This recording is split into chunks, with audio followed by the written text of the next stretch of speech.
වගාව කෘෂි කර්මාන්තය මේ දවස්වල සෑහෙන ජනප්‍රිය මාතෘකාවන් සරමක් උණුසුම් මාතෘකාවන් බවට පරිවර්තනය වෙලා තිබෙනවා. කලක් තිස්සේම විශේෂයෙන්ම ජාතික රූපවාහිනිය අපි මේ ඔබට තිබෙන සීමිත ඉඩකඩක පවා වගා කළ හැකි නම් ඒක ඔබටත් රටටත් කොයිතරම්නම් අගනා කටයුත්තක්ද කියන කාරණාව අපි මතක් කළේ සෑහෙන කාලෙක ඉඳන්. හැබැයි දැන් මේ මාතෘකාව නැවත වතාවක් අලුත් වෙන්න පටන් ගන්න තියෙනවා. ඒ හින්දා අපේ ක්‍රමයට අපේ විදිහට දේශීය වගා ක්‍රමයක් ඔස්සේ වර්තමානයේදී කොහොමද අපි මේ අර්බුදයට නැත්නම් මේ ප්‍රශ්නයට පිළිතුරක් හොයාගන්න කියන එක තමයි සාකච්ඡා කරන්න සූදානම් වෙන්නේ. ඒ කියන්නේ ප්‍රශ්නෙට පිළිතුරක් තියෙනවා. තියෙනවා. අපි ගොවිතැන ගැන කතා කරන්නේ ගොවියෙක් එක්ක ගොවි මහත්මයෙක් එක්ක තෙවතාවක්ම හොඳම ගොවියා ලෙස සම්මානයට පාත්‍ර වුණු චන්ද්‍රලාල් අබේගුණවර්ධන මහත්මයාට එන්න කියලා අපි ආරාධනා කරා. අපි මේ කාරණාව ගැන කතා කරන්න. ආයිබෝන් සුබෝදෑසනක්. ආයිබෝන්. ලොකු කතිකාවතක් ඇති වෙලා තිබුණාට පටන් ගන්න කොතනින්ද කියන එක තමයි ඊළඟ ප්‍රශ්නේ එන්නේ. මොකද අපි එහෙම සූදානමක් තිබුණේ නැහැ. අපිට කැමැත්තක් තිබුණාට අපි යොමුනේ නැහැ. ගොඩක් වෙලාවට ග්‍රාමීය පරිසරයේ ඉන්න අයට එහෙම ප්‍රශ්නයක් නැහැ. එයා දන්නවා මොකක්ද කරන්න ඕනේ කියලා. හැබැයි නාගරිකව ඉන්න කෙනෙක් කොතනින්ද පටන් ගන්න ඕනේ? මුකුත්ම වගා කරලා නැත්තම්. ඔව් ඇත්තෙන්ම කෘෂි කර්මාන්තය කියන්නේ අපි පරණ මිනිස්සු කියන දැනගෙන ගොවිතැන නොදැන වෙළඳාම කියලා. කෘෂි කර්මාන්තය ගැන පුංචි හෝ දැනුමක් තියෙන්න ඕන අපි තුල. එහෙම දැනුමක් තියුණොත් තමයි අපිට නිවැරදිව වගා කරගන්න පුළුවන්. එහෙම නැතුව අපි පැල හුඟක් අය වගා කරනවා. අලබතල වර්ග වගා කරනවා, මිරිස් අල මේ එළවලු වර්ග වගා කරනවා. මේ වගා කළා ටිකක් පැලේ හැදෙනවා, ටිකක් කල් යනකොට එක්ක නරක් වෙලා යනවා, පැලේ මැරෙනවා.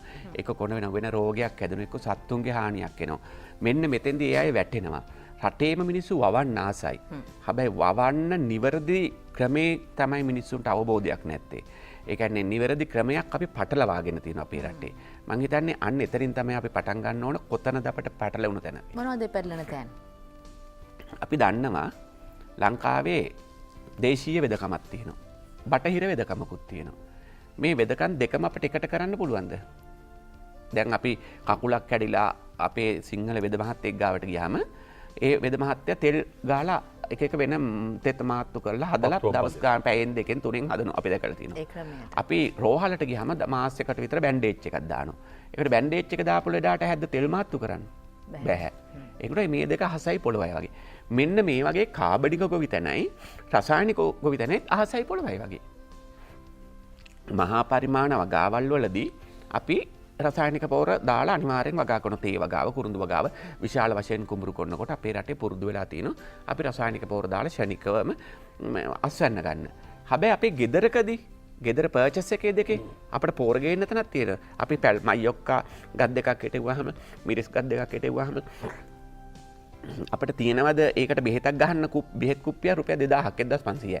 ඒකට ගත් දෙයකට බෙහෙත් ගහන්න පුළුවන්ද? එහෙනම් අපි දේශීය කෘෂි ක්‍රම තමයි එතන පාවිච්චි කරන්න ඕන. කරන්න පුළුවන් හොඳම දේ. ප්‍රායෝගිකව කර හැකි විසඳුම මොකක්ද කියලා අපි කතා කරමු. අපි වෙලාව බලමු. දැන් ඔය කාරණාව කිව්වම කාලයක් තිබුණා මේ කෘෂි කර්මාන්තය වගා කිරීම මිනිස්සු අතර ප්‍රචලිත කිරීම සඳහාම ඒක තිබිච්ච පරමාර්ථය හොඳයි. ඒ වෙනුවෙන් පහසු ක්‍රම කැට පොහොර ටිකක් දැම්මා මෙහෙම පහසුවෙන් වැඩේ කරගත්තා. හැබැයි තවදුරටත් මේක ඊට පස්සේ මේ අර්බුදවලට පිළිතුරක් හොයාගෙන යන වැඩ කටයුත්තක් බවට පත් වෙනකොට ටික දවසක් කරලා අතහරින්න බැරි ව්‍යාපෘතියක් බවට පත් වෙනකොට ඒකට ස්ථිරසාර විසඳුමක් අවශ්‍ය වෙනවා. මෙතුමා කියන්නේම ඒකට ස්ථිරසාර විසඳුම තිබෙන්නේ අපේ දේශීය ගොවිතැන ඇතුලේ කියලා. ඔව් ඇත්තෙම දේශීය ගොවිතැන ඇතුලේ. අපි මම මොනම මොහොතකවත් කවදාවත් කියන්නේ නැහැ රසායනික පොහොර එපා කියලා. මං කියන්නේ දැන් 2022 මිනිස්සුන්ට කරත්ත යන්න කියලා. ඒ කියන්නේ BMW එක තියෙනවා නම් BMW එක යන්න. තාක්ෂණය අපට ඕන. මං කියන්නේ 1800 ගියා වගේ කරත්ත යන්න. හැබැයි අපිට කරත්තේ වගේ අවශ්‍ය වෙන වෙලාවල් තියෙනවා. ඒ කියන්නේ දේශීය කෘෂි කර්මේ එතෙන්ට තියන්න හොඳ නැහැ. ඇත්තම දේශීය කෘෂි කර්මය කියන්නේ මුළු ලෝකෙටම කන්න දීපු පෙරදිග ධාන්‍යාගාරයක් මේක. ඌව වෙල්ලස්ස කියන්නේ අක්කර ලක්ෂ ගාණක් කුඹුරු කරා. එහෙනම් මේ මිනිස්සු සත්තු වෙලෙව්වේ වෙඩි තියලාද ඔය එක ක්‍රමවලින්ද? නෑ. එහෙනම් මේ බෙහෙත් ගැහුවද අපි? ඇත්තම කිසිම බෙහෙතක් අපිට තිබිලා නැහැ. අපි පොහොර වලට දේශීය පොහොර වර්ග පාවිච්චි කරේ. එහෙනම් අපි කොහොමද වගා කරේ? මේ ක්‍රමවලින් අපේ ගෙදර වත්ත වගා කරගන්නේ කොහොමද? රසායනික පොහොර පොඩි ප්‍රමාණයක්වත් අද අපිට හොයන්න නෑ ඇත්තටම. එහෙනම් අපිට පුළුවනි අපිත් අපේ දෙයක් තියෙනවා. අපේ දේ නැවත ගන්න. අපි හැම දෙයක්ම ඇත්තටම අමතක කරපු જાතිය. අපි ලංකාවේ ඕනහකට ගිහිල්ලා ඇහුවොත් අවුරුදු 80කට ඉස්සෙල්ලා අපි කොහොමද රෙදි හේදුවේ කියලා 10000ට එක්කෙනෙක් දන්නේ නැහැ ලංකාවේ. ඒ කියන්නේ අපේ දේවල් අපි අමතක කරලා දාලා. අපි කියලා හොඳ දෙයක් තියුණා. අපි වගා ක්‍රම තියුණා. වඳුර එළවන වඳුර දැන් නම් කොළඹ නගරේ ගෙවල් 100කට ගිහිල්ලා ඇහුවා වඳුර හින්දා වවන්නේ නැහැ. හැබැයි කවුරුවත් දන්නේ නැහැ වඳුර එළවන හැටි. මීයෝ කාලා අනේ කොච්චර හිටුවා මීයෝ කන මේකන. මීයෝ එළවන්න මිනිස්සු දන්නේ නැහැ. හැබැයි අපේ කුෂිකර්මයක් තියුණා. අපි ගාව තියෙන ඒවට විසඳුම්. හැම සතෙකුටම හැම බෙහෙතක්ම තියෙනවා අපි ළඟ. ගෙදර තියෙන්නේ. හැම ලෙඩකටම හැදෙන බෙහෙත තියෙන්නේ අපේ ගෙදර. ඒ කියන්නේ බුදුරජාණන් වහන්සේගේ මේ වෛද්‍යවරයා ඇවිල්ලා ජීවකයන් වෛද්‍යවරයා ඇවිල්ලා අහන බුදුරජාණන් වහන්සේ මට කියන්න මේ මට විශේෂඥ වෛද්‍යවෘත්තිය දෙන්න. ඊට පස්සේ කියනවා මේ ඔයා ගිහිල්ලා මේ මට මිනිස්සුන්ට අවශ්‍ය නොවන ඖෂධයක් නොවන චාකයක් හරි මොකක් හරි චාකයක් හොයලාගෙන දෙන්න කියලා. අවුරුදු 4ක් පරීක්ෂණ කරා. නමුත් හොයාගන්න බැරුණා. ඇවිල්ලා කිව්වා එහෙම දෙයක් නෑ බුදු පියන්න කියලා. ඊට පස්සේ ඔබට සුදුසුව කිව්ව විශේෂඥ වෛද්‍යවෘත්තියට. මේ කියන්නේ මහා පොළොවේ තියෙන හැම තනකොළ ගහකින්ම අපි බෙහෙතක් හදත හැකි. දැන් ප්‍රායෝගිකව ගෙවැත්තෙන් මේ දේ පටන් ගන්න ගියාම අපිට මුලින්ම හිතෙන්නේ අපි මොනවා ගැනද සැලකිලිමත් වෙන්න ඕනේ. බීජ වර්ග ගන්න පුළුවන්, තවන් දාපු පැල වර්ග තියෙනවා, ඊළඟට පොහොර ගැන ප්‍රශ්නයක් එනවා. හරියටම පටන් ගන්න ඕනේ තැන මෙන්න පළවෙනියටම අපි ගෙදරක පටන් ගන්නේ අපේ ගෙදරට ඉස්සෙල්ලම අපි පස් ටික හදාගන්නේ කොහොමද? ඊටාම කෙටියෙන් කියනවනම් අපේ ගෙදර ඊටාම පොඩි ප්‍රස් ප්‍රමාණයක් තියෙන්නේ. අපේ නගරේ පුංචි ගෙවතු වල තියෙන පොඩි ප්‍රස් ප්‍රමාණයක්. හුඟක් අයට වැරදිච්ච තැනක් තමයි පස් එහෙකට අනිවාර්යයෙන්ම ගෙදර කාණුවක පාර ඉතුරු වෙච්ච වැලි ටිකක් ගන්නවා අපි. පස් එකකුයි වැලි එකකුයි දිරාපත් වෙච්ච රොඩු ටිකක් ගන්නවා. දිරාපත් වෙච්ච අමුරොඩු දැම්මොත් අර වැටෙන නයිට්‍රජන් නැවත ගන්න නිසා දිරාපත් වෙච්ච රොඩු ටිකක් අරගන්නවා. පස් වැලි සමාන ප්‍රමාණ වලින්. ඔව් පස් වලට පස් එකක් නම් වැලිත් එකක් දිරාපත් වෙච්ච රොඩුත් එකක්. අපි පස් එකට වැලි එකක්ම ඕනේ නැහැ. පස් වල හුඟක් වැලි තියෙනවනම්. ඊට පස්සේ අපිට තියෙනව නම් විතරක්. මෙහෙම අපි කිව්වොත් මේකම ඕනේ කියලා මිනිස්සු වවන්නේ නැහැ. තියෙනව නම්ම විතරක් 10 යලු එකක් ගන්නවා. 1 1 1 4 10 යලු නැතුනොත් දිරාපත් වෙච්ච රොඩු මතු පිටපස් ටොප් සොයිල් කියන එක. ඊට පස්සේ වැලි. මේ තුන හොඳට කවලම් කරලා අඩි එකමාරක් විතර උසට ගුලි කරලා අතහැරියාම හොඳට වියල් වෙලා යනවනම්. හොඳටම පස් එක වියල් වෙලා යනවනම් මෙන්න අපි හිටවන්න ඉතාම සුදුසුයි. ඉතාම සුදුසු මාධ්‍යයක්. ඒ කියන්නේ පැලයක් හිටවන්න හොඳම මාධ්‍ය. ඔය වියල් වෙලා යනවා කියලා කිව්වේ විසිරලා යනවා කියන විසිරලා යන එක. හැබැයි සමහරව හිතනවා දැන් අර එවැනි දැන් එහෙම බැඳීමක් නැති පස් අංශු වල තෙතමනයක් නැති බව දනුනාම මේක සරුසාර පසක් නෙමෙයි කියලා. නෑ. එහෙම නෑ. පුළුවන් තරම් පාංශු වාතය අපි ශාකයකට අපි ශාකයක් කිලෝ කියන්නේ ගහක් කිලෝ 100ක් ලොකු කරොත් පෝච්චියේ 5 කිලෝ 50 නම් දැම්මේ ගහ කිලෝ 100 ලොකු වෙනකොට ග්‍රෑම් දෙකක්වත් පස් අඩු වෙන්නේ නැහැ. ඒක විද්‍යාත්මකව අපි පරීක්ෂණ කරනකොට දකින්න දෙයක්. ඒක නිසා අපට ඕන පස පාංශු වාතය. පාංශු වාතය හරහා හොඳට ගමන් කරන්න මුල් ඉතාම පහසුවෙන්. ඒ කියන්නේ බඳුනක් පුරව ගන්නකොට අපි දැන් අපේ ගෙදර තියෙන කිලෝ 50 යාල් බෑග් එක කිලෝ 25 කිලෝ 10 බෑග් තියෙනවා. ඒක මොනවා හරි බඳුනක් අරගෙන අපි පුරවනවා. පෝච්චි තියෙනවා. මේකදී අපි කිලෝ 50 බෑග් එකක් පුරවනවා නම් බෑග් එකෙන් භාගයක්ම දිරපු පොල්ලෙලි දානවා. මුලින්ම ඒකට පොඩි බැඳුනක් නම් පොල්ලෙලි 2 3ක් දානවා දිරපු. ඒකට අපිට පස් පොල්ලෙලි කැබලි කපා ගන්න නෑ කැබලි කපන්න මුකුත්ම අවශ්‍ය නෑ. නිකම්ම දාලා අපි ඒකට ඇතුළට යන පස් දානවා. ඒකට පස් චාචි දෙකක් වගේ ඕන.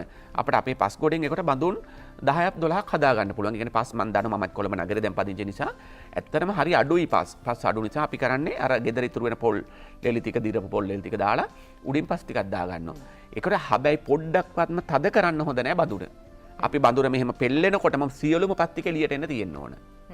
ඒ කියන්නේ හුඟක් ගෙවල් වල ඔය ඔක්කොම දේවල් කරලා හුඟක් තද කරලා පොඩ්ඩක්වත්ම තද කරන්න හොඳ නැහැ. සහ අපද්‍රව්‍ය එකතු කරන කුස්සියම කියන්නේ මුළු තැන් ගෙයින් ඉවත් කරන පොල් කුඩු ලුණු පොතු ඒවත් එකතු කරනවා. ඔව් ඇත්තෙන්ම මෙහෙමයි අපි මේ වෙලාවෙත් ඒක නම පොල් අපි මොන්නම විදියටවත් පොල් කුඩු එකතු කරන්න එපා. ඒක මහා අපරාධයක්. සාමාන්‍යයෙන් ගෙදරක 4 දෙනෙක් ඉන්න ගෙදරක මාසෙක පොල් කුඩු ටික වේල ගත්තොත් පොල් තෙල් බෝතල් 6ක් 7ක් විතර එක පොල් ගෙඩියක් වේලලා ඒකට දාලා අපි වේලලා ගත්තට පස්සේ ෆ්‍රිජ් එකේ දැන් මේ දවස්වල වේලන්න බෑ. අපි ෆ්‍රිජ් එකේ තියාගෙන ඉන්නවා. දවස් දෙකක් තුනක් වේලුවට පස්සේ විශාල මුදලක් ඉතුරු වෙනවා. අද පොල් තෙල් බෝතලයකුත් එක. ඒ නිසා පොල් කුඩු ටික වැරදිලාවක් මම කියන්නේ ඒවට දාන්න කියලා. අනිත් සියලුම දේවල් අපේ බඳුනක් හදලා බඳුනට දාලා සතියකට සැරයක් යූරියා හැන්දක් දාන්න. ඒ විතරනේ ඒක වහලා තියන්න. පුළුවන් තරම් සුද්‍ර ජීවීන් ඉන්න. ඒ කියන්නේ අපි කිරියට මුහුන් දාන්නේ. මුහුන් දානවා වගේ පරණ කොම්පෝස්ට් ටිකක් එක්කම කුණු ටික දාන්න. නැත්නම් ඒකට ගඳ ගහන්නේ නැහැ, පණුව හැදෙන්නේ නැහැ. ඉස්මන්ටම කොම්පෝස්ට් වෙනවා. මේ මම ඉතින් කෙටියෙන් කිව්වේ ගැනම දවසක් කතා කරන්න ඕන දෙයක් ඒක. ඊස්ට් අනිවාර්යද? අපි එකතු කරන නෑ දේවල් අපි අනිවාර්යෙන්ම යූරියා හැන්දක් දැම්මට පස්සේ යූරියා හැන්දක් දැම්මහම තියෙන විශේෂත්වය තමයි අරක ඉන්න සුද්ධ ජීවීන්ගේ වර්ධනය වේගවත් වෙනවා. එහෙම නැතිම නම් අපට සීනි ග්‍රෑම් 50ක් විතර දාන්න පුළුවනි සතියකට දවසක් විතර. ඉතින් ඒ කියන්නේ මේ පසයි ශුද්ධ ජීවයයි සහ වගාවයි කියන කාරණාව අතිශය තදින් බැඳිච්ච ගහයි කාරණාවක්. පොත්තයි වගේ. මෙහෙම දැන් ඒකයි අපි කතා කරන්නේ. අපි කිව්වා දැන් කාබනික ගොවිතැන හා රසායනික ගොවිතැන. දැන් අපි රසායනික ගොවිතැන ගැන දන්නේ රටම. රටේ මිනිස්සු ඔක්කොම දැකලා තියෙන්නේ මයියොක්ක දණ්ඩක් හිටවනකොට බතල වැලක් හිටවනකොට පැලයක් හිටවනකොට පොළව කොටනකොට අපි දන්නේ රසායනික පොහොරත් එක්ක වගා කරපු හැටි. කොහොමද මේ රසායනික පොහොර වලට ට්‍රැක්ටරයක් ගේනවා අඩියක් එකමාරක් කාණු ඕන නිලධාරියෙකුගෙන් බහුතරයකින් එහුවෙන් පස්සේ කියන්නේ ඕ මෙච්චර හාරන්න ඕන. හැබැයි අඩියක් හාරනකොට අපේ පොළොවේ ඉන්න සියලුම හිතකර සුද්ධ ජීවීන් විනාශ වෙලා. ඒකට හේතුව තමයි පොළොවේ අඟල් 4කට විතර යටට යනකොට නිර්වායු තත්ත්වයේ තමයි මේ සුද්ධ ජීවීන් වර්ග ඉන්නේ. මේ සුද්ධ ජීවීන්ට දෙන ආහාර තමයි අපි කාබනික කොටස් කියන්නේ. මේ කොටස් ටික මෙයාලා ආහාරයට අරගෙන නයිට්‍රජන්, පොටෑසියම්, ෆොස්ෆරස් එක සුද්ධ ජීවීන් පිට කරනවා. ඒව තමයි අපි මේ ශාකවලට උරාගන්නේ. එතකොට එතෙන්දී අපි මොනම හේතුවක් මතවත් අඟල් 4කට වඩා පොළොව යට හාරන්නේ නැහැ. ඉස්සර අපේ කවි කියන්න මට තේරෙන්නේ මම ඒක කියන්නම්. අපි දන්නවා ලී නගුලෙන් රන් පොළොවේ ඉරි ඇඳා අම්බොරුවනේ නුඹ හින්දා මා රැකුණා. ඒ කියන්නේ ඉරි තමයි ඇන්දේ. අපි කවදාවත් පොළොවේ හැරුවේ නැහැ. ඒකට අපි දේශීය අපි කාබනික කොටස් දාලා රසායනික බෙහෙත් පොර නැතුව යනවා නම් අනිවාර්යෙන්ම අපි අඟල් 4ක පොළොවක් තමයි පොළොවේ හිටවන නම් යටට හාරගන්නේ. දැන් මේ හදාගත්ත ප්‍රශ්න මිශ්‍රණය තුළ ඕනම දෙයක් පළ කරන්න පුළුවන් පළතුරු. ඒක තමයි ඊළඟට හරිම වැදගත් වෙන්නේ. අපි හුඟක් අය එකම කොම්පෝස්ට් ක්‍රමයක් හදන්නේ. දැන් ජපානයේ වගේ යුරෝප දියුණු රටකට ගියාම එයාලා කියන මෙන්න අඹ ගහට සුදුසු කොම්පෝස්ට්. මෙන්න පොල් වලට මෙන්න කුඹුරට අපට එච්චර තාක්ෂණික විද්‍යාගාර නැහැ. හැබැයි ඊට වඩා හොඳ විද්‍යාගාරයක් අපේ පරිසරේ. අපේ පරිසරයේ අපි කුඹුර දැන් ගෝයන් කුඹුරක් කරන මහත්මයෙක් ඉන්නවා. මේ මහත්මයාගේ කුඹුරට කොච්චර කාබනික පොහොර දැම්මත් වැඩක් වෙන්නේ නැහැ. එතුමාට කරන්න තියෙන එකම දේ තමයි ඒ කුඹුරේ කොතන හරි හොඳට ගෝයන් හැදෙන තැනක් තියෙනවා. වේල්ලකට ආසන්නේ කොතන හරි සරුවටම ගෝයන් හැදෙන තැන.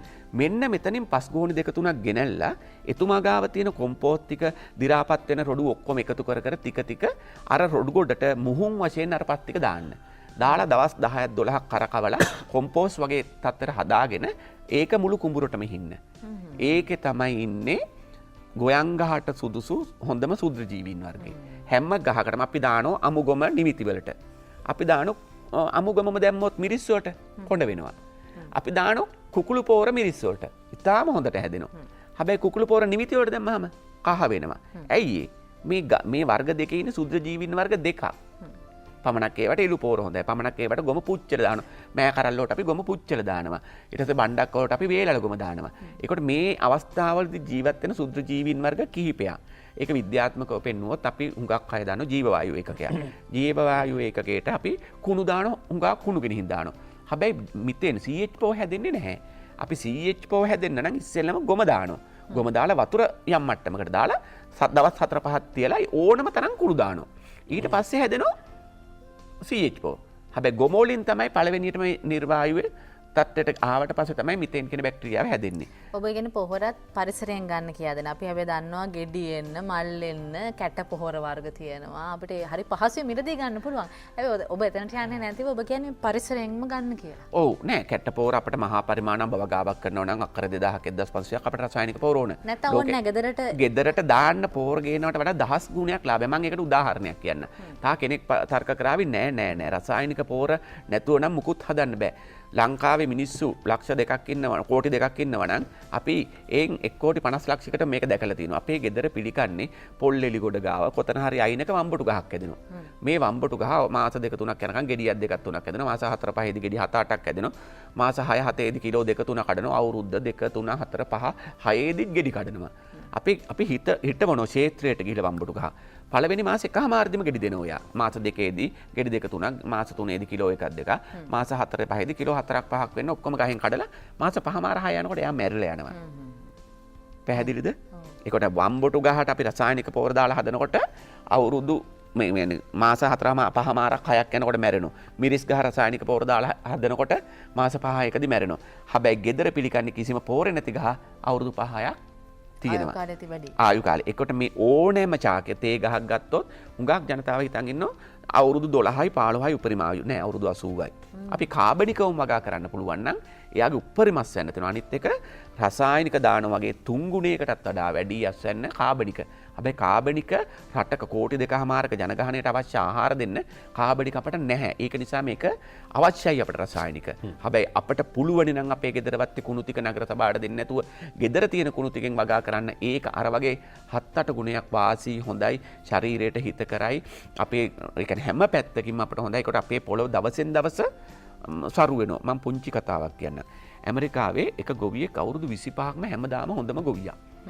ඒකට මේ හැම සල්ලි තියෙන මිනිස්සු හිතෝ ලොකු තෑගි දෙනවා. ලොකු සල්ලි තියෙන කෝටිපති ව්‍යාපාරිකයෙකු කිව්වා ඊළඟ අවුරුද්දේ මම තමයි හොඳම ගොවියා වෙන්නේ. ඒක ඔයාට කවදාවත් කරන්න බෑ කිව්වා. ඔයා අවුරුදු 25ක් අතීතයට ගිහිල්ලන්නේ කිව්වා. ඇයි කියන්නේ? එයාගේ පස සංරක්ෂණය කරගෙන තිනවා. එයා අවුරුදු 25 සුද්ධ ජීවීන් වර්ධනය කරගෙන කාබනික කොටස් දිනු කරගෙන. ඒකට අපි කාලයක් තිස්සේ අපේ මිදුලේ කාබනික කොටස් ටික දාලා අපි කිමිකල් භාවිතා කරන්නේ නැතුව වසවිස නැතුව හැදුවොත් අපේ වගාව දිග්ගටම ඒ කියන්නේ පළවෙනි සැරේ ටිකක් අසාතේ දෙවෙනි සැරේට වඩා වාසි ඊළඟ සැරේ වාසි ඉතාලම හොඳට හැදෙන එක අත්දැකීමෙන් අපේ ගෙවල් වල දැන් අපි අවුරුදු 25ක් වගා කරගෙන කන්නේ. ඒක නිසා අපිට පැහැදිලිවම පේන කාබනික වගාවක්ම තමයි අපේ ගෙදර පියන්න ඕන. අපි කියපු විදිහට පස හදා ගන්න ඕන, පස බුරුල් කර ගන්න ඕන. ඒකට ලෙඩ රෝග අඩුයි හුඟක්ම හැදෙනවා. ඊට පස්සේ අපි දැන් ඒවටත් පොඩි අපිට දැන් අපි කියමු යූරියා ඕන ගහක කොළ පාටනවා අපි හදපු. අපිට මකුලත ගිනි සීඩිය ලාඩප්ප වැට මාර කියන්නේ මේ ඔක්කොම එක එයින් අතු ටිකක් කඩලා ගේනවා. අතු ටිකක් කඩලා ගෙනල්ලා බඳුනකට දානවා. ඒ කියන්නේ බේසමකට හරි මොකක් හරි බාස්කට් එකකට දාලා ඒකට භාගයක් වතුර දාලා අපි මිරිස් වලට නම් මේක හදන්නේ කුකුළු පොර කිලෝ 5කුත් දානවා. අපි මේක මෑ කරල් බණ්ඩක් වලට නම් දාන්නේ ගොම ටිකක් දානවා. පැහැදිලිද? ඊට පස්සේ අපි මේක දාන්නේ දෙහි වගාවකට නම් හොඳටම දෙහි තියෙන ගහගාවෙන් 5 කිලෝ 2-3ක් ගෙනල්ලා මේකට දානවා. මේක හොඳට වහලා තියෙනවා. ඒකට මේක හොඳට සුද්ධ ජීවීන් හැදිලා නයිට්‍රජන් ප්‍රතිශතය වැඩි වෙලා අපි ඒ ලික්විඩ් එක ඒ දියරය ගෙනහිල්ලේ ගස් වලට වක් කරනවා. ඔය කියන්නේ පස වියදම් කරලා අස්වැන්න නෙලා ගන්නවා වෙනුවට පස ආයෝජනය කරලා ඉදිරියටත් පරිහරණය සඳහා පරිස්සම් කරගෙන මේ කටයුතු කරන්න පුළුවන් නම් සාර්ථක අස්වැන්නක් සාර්ථක ප්‍රතිඵලයක් ඔබට ළඟා කරගන්න පුළුවන් කියන කාරණාව. බොහෝ වෙලාවට අපේ අයට තියෙන ඊළඟ ප්‍රශ්නේ තමයි න්‍යායාත්මකව මේ විදිහට කරුණු හැටියට දේවල් දන්නවා. ගොඩක් දේවල් සම්බන්ධයෙන් ප්‍රායෝගිකව අපිට තිබෙන අත්දැකීම හුරුව ඉතාමත්ම අඩුයි. මේ ප්‍රායෝගිකත්වය ඔබේ ජීවිතයට සමීප කරපු ප්‍රධානතම තැනක් හැටියට අපි ඉතිහාසය පුරා වැඩ කරලා තියෙනවා. මම කැමති මේ මොහොතත් යම් යම් කාරණා සම්බන්ධයෙන් අපිට පුළුවන් නම් ප්‍රායෝගිකව ඔප්පු කරන්න මේ ප්‍රායෝගිකව පෙන්눔 කරන්න. ඔව් අපි දැන් උදාහරණයක් ගත්තොත් මේ අපි මම දැන් ගෙනාව හුඟක් ලංකාවේ ඕනෙම කෙනෙක් දන්නවා මයියෝ කනට්ටක් හිටවන්නේ. හැටි මේ රටේ කවුද නොදන්නේ? දන්නෝ නේද ඔබ? හැබැයි දන්නේ නැහැ. බතල දඬුවක් හිටවන හැටි. අපි හුඟක් කතා කරලා තිනවා. අපි හුඟක් අපේ රටේ විද්‍යාඥයෝ ඉන්නවා. අපිට කියලා දීලා තියෙනවා. හැබැයි අපි අහුව බතල් දණ්ඩක් හිටවන හැටි දන්නේ නැහැ නිවැරදිද? හිටවනවා කියලා ගොඩක් අය කරන්නේ පස් මතක් ගොඩක් මත ඔව් මේ අපි මයියොක්ක දඬුවක් කපා ගන්න හැටි කවුරුත් දන්නවා. අපි මයියොක්ක දණ්ඩක් ගෙන මේ දවස්වල පුළුවන් තරම් අපි මයියොක්ක බතල ගහලා වගේ භෝගවලට යන්න. ඒ කියන්නේ අපිට පේනවා උග්‍ර ආහාර හිගයක් ඉදිරියේදී තියෙයි කියලා මේ රටේ විද්වතුන් හුඟක් අය කියනවා. ඒක නිසා අපිට දෙමස් ගහලා නෙටෝල් ගහලා කිරි කවඩි මයියොක්ක මැගිනෝන බතල වගේ කෙටි කාලීනම මාස 3කදී ගන්න පුළුවන් ඒවට බොහෝ දුරට ගියොත් අපේ ගෙදර අර පාන් පිටි කියන වස කනවට වැඩිය මේ වගේ දෙයක්කින් ගන්න දේ ඉතාම හොඳ වේවි. ඒ කියන්නේ හැම කෙනෙකුටම මේක අපි එක කම්පැනි වලින් වෙන රටවල් වලින් අපිට දීපු දේවල් පාන් පිටි කියන්නේ. මේම අපේ දේශීය දේවල් අපි දන්න විදිහට මයියොක්කා අවුරුදු 10ක් විතර එක දිගට කාපු කෙනෙකුට ජීවිතේ කවදාවත් කැන්සර් එකක් හැදෙන්නේ නැහැ. හැබැයි මෙච්චර දේවල් අපේ රටේ තියාගෙන අපි ඇයිද කායවි කියන එක හරිම ප්‍රශ්නයක්. මඤ්ඤක පිටි හදා ගන්නත් පුළුවන්. පිටි හදා ගන්න පුළුවන්. තේ වෙනුවට බොනකොට බෙදලා කන්න පුළුවන්. එක විදිහට මයියොක්ක පොත් ඉඳලා ආහාරයට ගන්න පුළුවන්. අපි මෙන්න මෙහෙම මයියොක්ක දණ්ඩේ මේක මුල පැත්ත මේ ගිරිය පැත්ත උඩට මෙන්න මෙහෙම තනි පැත්තට තමයි කපන්නේ. හුඟක් අය ඒක දන්නවා. මේ විදිහට කපා ගන්නත් දන්නවා. මේකට මල් කැපුම කියලා කියන්නේ. ඒකට මෙහෙම කපාගත්ත මයියොක්ක දණ්ඩක් අපි හිටවන්නේ අනිවාර්යයෙන්ම හවසට. කවදාවත් උදේට මයියොක්ක දණ්ඩක් හිටවන්නේ නැහැ. මේ මිනිස්සු හිටව නැති මේ ටිකක් දන්නු මිනිස්සු. ඊට පස්සේ මිනිස්සු දන්නේ නැති තා ඔන්න මෙතන. කොයි පැත්තටද අපි මයියොක්ක දණ්ඩ හිටවන්නේ? අපි මයියොක්ක දණ්ඩක් හිටවන්න ඕන නිතරම බස්නාහිර පැත්ත බලාගෙන බස්නාහිරට. ඒක විද්‍යාත්මකව හේතුව මම කියන්නම්. ඊට පස්සේ අපි මේකේ ආනතිය කොච්චර ඇලේටද අපි මේක හිටවන්නේ. සාමාන්‍යයෙන් අංශක 30ක 35ක 40ක වගේ මෙන්න මේ ගානට ආනතිය තමයි රසායනික පෝර දාන්නේ නැන්නම්. ඒ කියන්නේ සෑහෙන ලොකු ප්‍රමාණයක්. ඔව් ඒ කියන්නේ පොළොවට අඟල් 4යි මෙතන යට යන්න ඕන. මෙතන අඟල් භාගයයි උඩ තියෙන්න ඕන. මේ ටිකේ අඟල් භාගයයි උඩ තියෙන්න ඕන. සාමාන්‍ය පොළොව මට්ටමට වඩා පස් මට්ටම වැඩි වෙන්න ඕන. ඔව් මේ පොළව මට්ටමේ මේ පතුල තියෙන්න ඕන අඟල් 4ක් යට. අපි මේ රසායනික පෝර දාන්න නැති නිසා. පස්සුරට තියෙන්න ඕනේ නැද්ද? ඔව් පස්සේ ඕනනම් අපට උඩ දාන්න පුළුවන්. හැබැයි යට අර තියෙන අඟල් 4ට වඩා යටට ඩැමේජ් කරන්න හොඳ නැහැ වලවල් හාරලා. මෙයාට හිතකර සුද්ධ ජීවීන් විනාශ වෙන. මම මේ කියන්නේ කාබන්. ඒ කියන්නේ අපි ගෙදර රසායනික පෝර දාන්න නැතුව මයියොක්ක හිටවන හැටි. රසායනික පෝර දාලා හිටවන නම් ලොකු අඩි විතර වලක් කපලා මෙහෙම හිටෙව්වට කමන්නේ. හැබැයි මේ කෙලින් හිටෙව්වත් මයියොක්ක බහිනවල. මෙහෙම තිව්වත් අල බහිනෝ. බහින ප්‍රතිශතය 30යි. 40යි අස්සන්න. මේක උපරිම අස්සන්න ගන්න නම් අඟල් මෙහෙම අංශක 30ක විතර මෙන්න මේ ඇන්ගල් එකට අඟල් 4ක් පස්සේ පස මට්ටමේ ඉඳලා අඟල් 4ක් යටින් තමයි හිටවන්න ඕන. මේක අපි හවස වෙලාවක හිටවන්න කියලා කිව්වා. එහෙනම් මයියොක්ක දණ්ඩට එනෝ මීයොක්ක එනෝ. ඉත්තෑව කනෝ. වඳුරන්ගේ හානි කර මේ සත්තුන්ගෙන් හානි තමයි අපි මයියොක්ක ගොවිපළකට ගියාම හුඟක් අය කියන්නේ අනේ මයියොක්ක හිටවනෝ හිටෙව්වට බේර ගන්න බෑ. මෙන්න මේ ප්‍රශ්න. අනේ මයියොක්ක ටික තියාගන්න දන්නේ නැහැ. මයියොක්ක ටික මාස 6ක් මයියොක්ක තියාගන්න හැටි දන්නවද? කිසිම වියදමක් නැතුව මයියොක්ක අපි මයියොක්ක අලයක් ගලවලා නට්ටුවේ මයියොක්ක අලයට කිසිම ඩැමේජ් එකක් වෙන්නේ නැතුව වෙන්න අලේ හැදෙන තැනින්ම කපාගෙන පස් අඟල් 8ක් විතර පස්සේ යටට දාලා තිව්වහම මාස 6ක් වුණත් තියාගෙන කන්න පුළුවන්. පස්සට මයියොක්ක ඕන කාලයක් තියෙනවා. ඒකට මයියොක්ක අලයක් කොහොමද අපි කල් තියාගන්නේ? එහෙනම් අපි සත්තුන්ගෙන් හානි කරන්නේ. දැන් අපි මයියොක්ක නටුවක් හිටවන හැටි පැහැදිලිව අවබෝධ කරගන්න ඇති. ඒකට අපි හිටවන හැටිත් කියලා දෙන්නම් කොයි වෙලාවටද හිටවන්නේ. අපි බතල වැලකුත් ගෙනාවා. මේක තමයි ලංකාවේ දේශීය බතල එකක්. මේකට මැගිනෝන බතල කියලා කියන්නේ. ඉස්සර අපි පුංචිම කාලෙත් මේ මගේ වල වල තිබුණා. මේ බතල නැට්ටේ මෙන්න මේ ගිරිය පැත්ත. අපි මෙන්න මෙහෙම කතා කරනවා. මේක ගිරිය වැල ගිහිපු පැත්ත. මේ පැත්ත මුල පැත්ත. මේක මට කියන්න ඕනුනේ බතල වැලක් හිටවනකොට අපි හුඟක් වෙලාවට මේ පැත්ත මෙහෙම පස් දාලා වහනවා. මේ පැත්ත මුල පැත්ත. කිසිම දවසක පස් දාලා වහන්න එපා. මේක අඟල් 2.5මාරක් මැද යට වෙන්න ඕන. වැල අඟල් 8ක් 9ක් දිගට කපා ගන්න ඕන. කෑලි. මේන් දෙකක් විතර අපි ගහන බෑග් එකක ගන්න පුළුවන්. මෙන්න මේ පැත්ත අඟල් භාගයක්. ඒ කියන්නේ මේ මුල පැත්ත. මුල පැත්ත අනිවාර්යෙන් අඟල් භාගයක් උඩට තිබිය යුතුමයි. මේ පැත්ත අඟල් දෙකක්වත් උඩට තියුණට කමක් නැහැ. ඒ කියන්නේ මේ ගිරි පැත්ත. මේ මුල පැත්ත. මේකට හේතුව තමයි මෙයාව මෙහෙම ශක්තිය මෙතෙන්ට යනවා මෙතෙන්ට යනවා. අපි මේක තේ වගා විදිහම දන්නෝ. අපි නටු තියෙන්නේ නැති වෙන තේ කඩන්නේ කියලා තේ පරීක්ෂා මහතුරු කියනවා. උඩට යනවා පල්ලෙහාට යනවා. මෙයා මෙතනින් ගිරියක් දෙන්නෙම නැහැ. මෙයාගේ මෙතන රත් වෙන මෙතනට ශක්තිය යන්න මෙතනින් දෙන මුල් ඔක්කොම ගෙඩි මුල්. මෙතන වැහුනොත් මෙතන නිකම් මුල් වෙනවා හුඟා. ගෙඩි මුල් 1.2යි. මේකේ පුරවලම ගෙඩි මුල් ගන්න නම් මෙයා මේ පැත්ත ඉස්සර අපේ මිනිස්සු මේ පැත්ත උඩට තියෙන තමයි හිටෙව්වේ. අපි ඒක විද්‍යාත්මකව දැනගෙන තියුනේ නැහැ. අද තමයි ඒක දන්නේ. අපි ඇයි එහෙම කරාට පස්සේ විද්‍යාත්මක සිදුවෙන කියලා නිතරම අපි මේ පැත්ත මෙහෙම යට හුඟක් අය එහෙම දන්න අවබෝධයක් නැහැ. එහෙනම් අපි මේ බතල මයියොක්ක ගහලා මේ හැමදේම හිටවනකොට ඕනම පැලයක් හිටවනකොට අපට තියෙන හිටවන වෙලාවක්. ඉස්සර මිනිස්සු අක්කර ලක්ෂ ගණන් අස්වැද්දුවේ හොඳ වෙලාවල් බලලා. ඒ කියන්නේ වෙලාවක් කලාවක්. මම මේ කියන්නේ නක්ෂත්‍රයක් නෙමෙයි විද්‍යාවක්. ඒකට විද්‍යාවක් කියන්නේ අපි කතා කරොත් ඔබ කොතෙක් දුරට දැන් පිළිගන්නවද අපට අපි දන්න මේ සබහාදහමේ ලොකු වෙනස්කම් සිද්ධ වෙනවා. අපි දන්නවා තා පැය 2කින් වහිනවා. පැය 3කින් වහිනවා. සත්තුන්ගේ විපර්යාස වලින්. අපි දන්නවා වැහිලි හිනියා පොළොව මට්ටමින් පිහාම්බිනවනම්. ඒ කියන්නේ ගවයෝ රැළකට අර බඩු පටවලා එක්කගෙන යනකොට විතර මේම කවිය පාරම්පරික දැනුම. ඔව් පාරම්පරික ධනය. ඒ ගානට මෙහෙම මේ අතර වැහිලි හිනි පිහාම්බිනවනම් අනිවාර්යෙන් පැය 3ක් පැය 6ක් අතරත වහිනවා.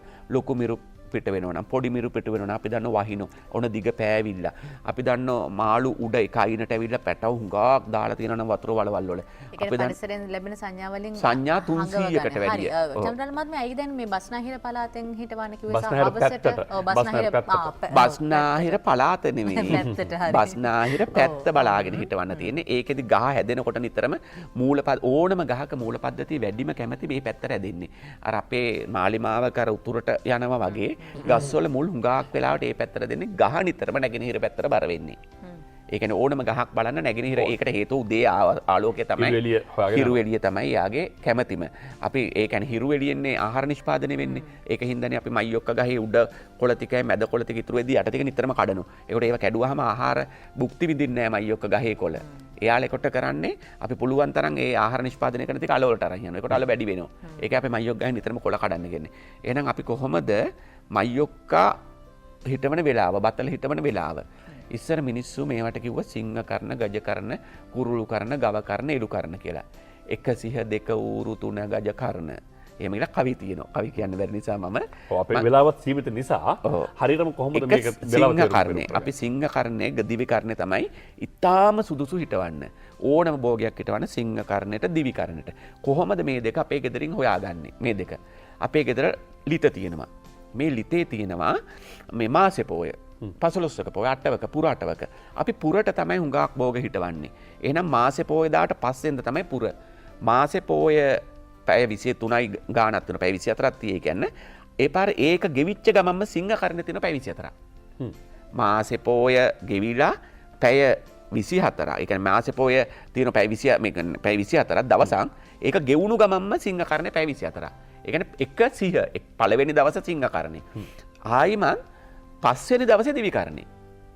මාසේ පොය ගෙවිලා පස්වෙනි දවසේ ඒ කියන්නේ මාසේ පොයට පස්සේ පස්වෙනි දවසේ දිවි කරන්නේ. ආයිමත් 8වෙනි දවසේ සිංහ කරන්නේ.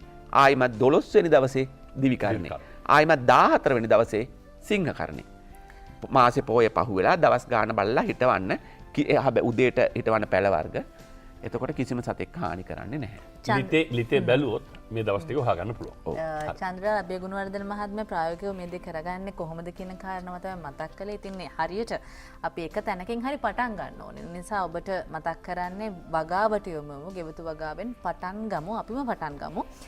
චන්ද්‍රා අබේගුණවර්ධන මහත්මයා කතා කරනවා නම් 077යි 86යි 33යි 802 077යි 86යි 33යි 802 කියන අංකයෙන් ඔබට පුළුවන් කතා කරන්න. බොහොම ස්තුතියි. අද මේ දැනුම බෙදා ගන්න එකතු වුණාට අපිත් එක්ක ආයුබෝවන්. අපිත් හිතවතුනි සමුගන්න ඕනේ. ඔව්.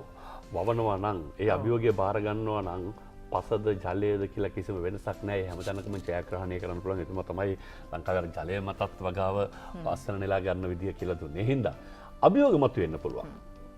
පස නෑ කියලා කියන්න පුළුවන්, වතුර නෑ කියලා කියන්න පුළුවන්. නමුත් ඒ හැම එකක්ම ස්වභාව ධර්ම අපිට දීලා තියෙනවා. අවශ්‍ය කරන්නේ හිතේ ශක්තිය.